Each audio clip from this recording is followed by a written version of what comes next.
Brought you by UTL solar 78,000కు subsidy పొందండి. సబ్సిడీతో UTL on grid solar system ను ఇన్స్టాల్ చేసుకోండి.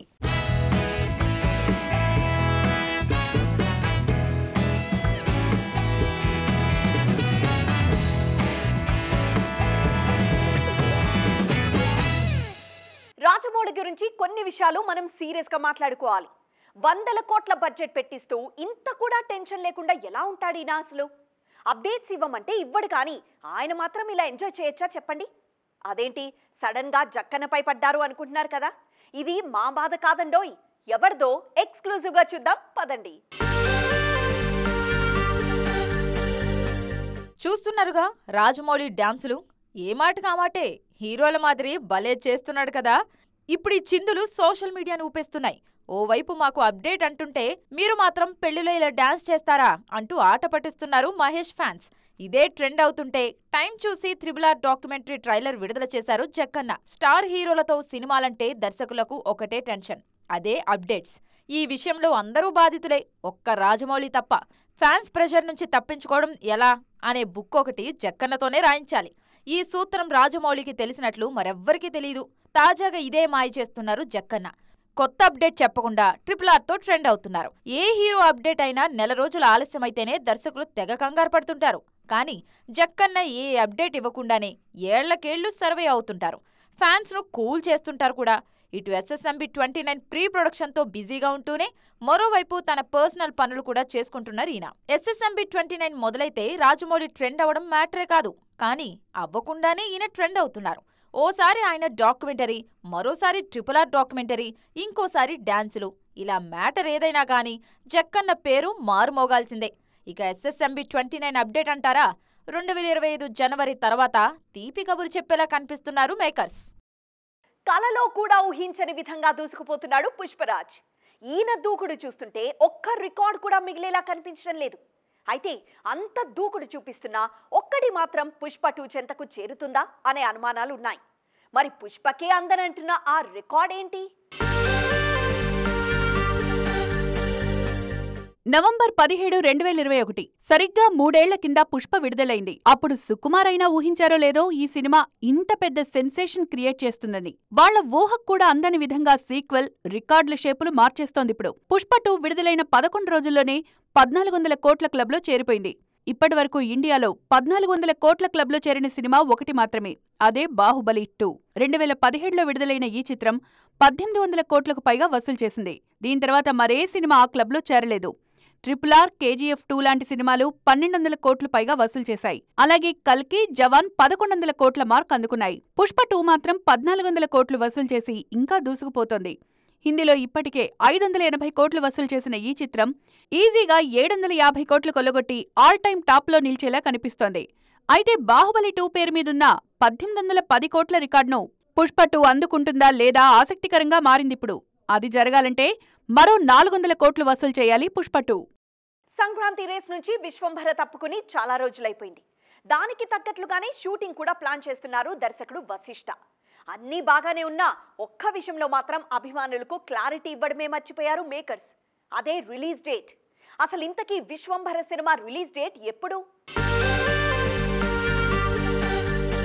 వాల్తేరు వీరయ్య తర్వాత మళ్లీ ట్రాక్ తప్పారు చిరంజీవి. భోళా శంకర్ సినిమా అసలొచ్చినట్లు కూడా ఆడియన్స్ కు ఐడియా లేదు. అసలు ఈ సినిమా ఎందుకు చేశాడ్రా బాబు అంటూ మెగా ఫ్యాన్స్ తెగ ఫీలైపోయారు. ఆ షాక్ నుంచి బయటపడ్డానికే ఫ్యాన్స్ కు చాలా రోజులు పట్టింది.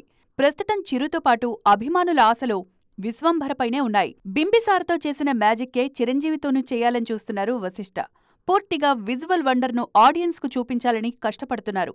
అయితే టీజర్లో విజువల్స్ కు కాస్త నెగిటివ్ రెస్పాన్స్ రావడంతో దీనిపై మళ్లీ రీవర్క్ మొదలుపెట్టారు మేకర్స్.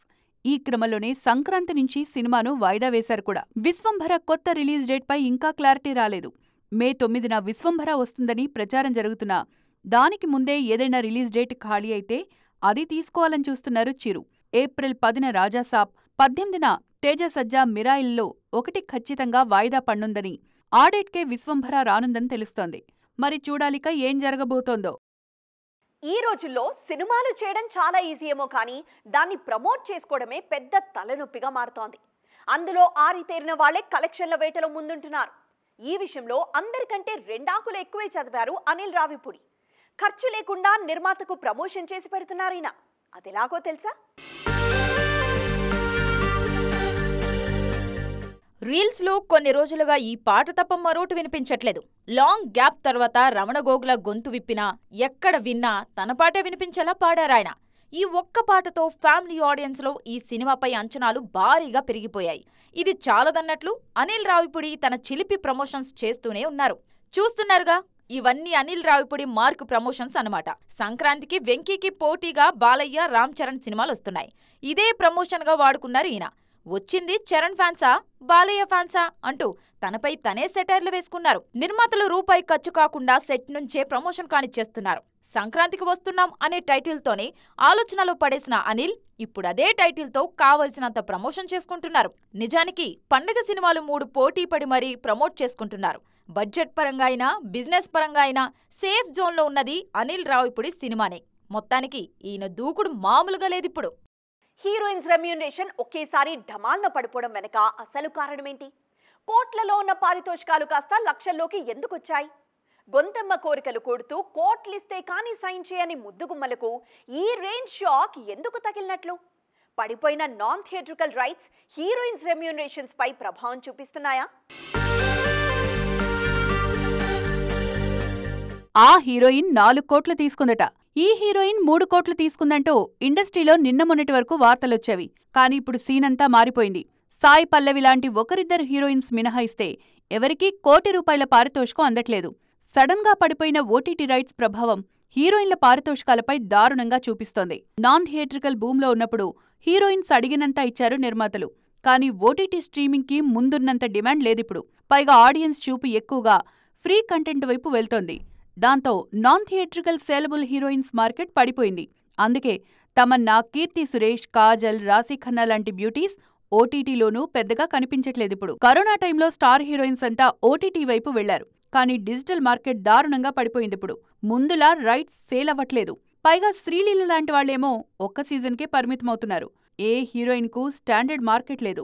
పూజా హెగ్డే, సమంత, తమన్నా ముందులా మెరవట్లేదు. అందుకే ఒకపట్ల హీరోయిన్లకు కోట్లు సమర్పించడానికి నిర్మాతలు సిద్ధంగా లేరు. మామూలుగా అయితే ఫిబ్రవరిని అన్ సీజన్ గా భావిస్తూ ఉంటారు మన దర్శక నిర్మాతలు. అసలే ఎగ్జామ్స్ టైం. అలాంటి సమయంలో సినిమాలు వస్తే చూస్తారా లేదా అనే భయం. కానీ కొన్నేళ్లుగా అది కనిపించట్లేదు. 2025 ఫిబ్రవరి కూడా ఇప్పటి నుంచే హౌస్ఫుల్ అయింది.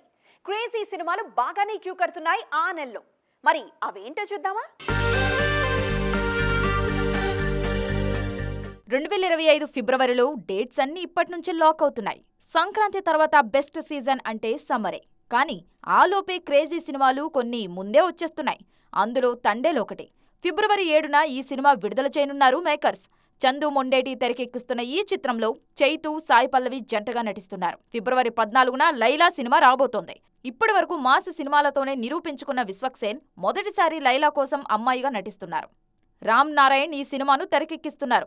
ఇక నితిన్ సైతం ఫిబ్రవరిపైనే కన్నేశారు. రాబిన్హుడ్ క్రిస్మస్ కు రావాల్సి ఉన్నా వాయిదా పడింది. ఇక తమ్ముడు సైతం అలాగే హోల్డ్లో ఉండిపోయింది. క్రిస్మస్ డేట్ మిస్ అవ్వడంతో ఫిబ్రవరిపైనే ఫోకస్ చేస్తున్నాడు రాబిన్హుడ్. అలాగే దిల్ రాజు నిర్మిస్తున్న తమ్ముడు సైతం ఫిబ్రవరి అన్నారు. ఈ రెండిట్లో ఒకటైతే ఫిబ్రవరిలో రావడం ఖాయం. అలాగే మ్యాడ్ సీక్వెల్ ఇదే నెలలో రానుంది. కళ్యాణ్ శంకర్ తెరకెక్కిస్తున్న ఈ చిత్రంపై అంచనాలు భారీగా ఉన్నాయి. మొత్తానికి 2025 ఫిబ్రవరి హౌస్ఫుల్ అయిపోయింది. ఇది ఈ రోజు ఈటీ ఎక్స్క్లూజివ్. మరిన్ని ఎంటర్టైన్మెంట్ అప్డేట్స్ తో మరోసారి కలుద్దాం. అప్పటి వరకు చూస్తూనే ఉండండి TV9.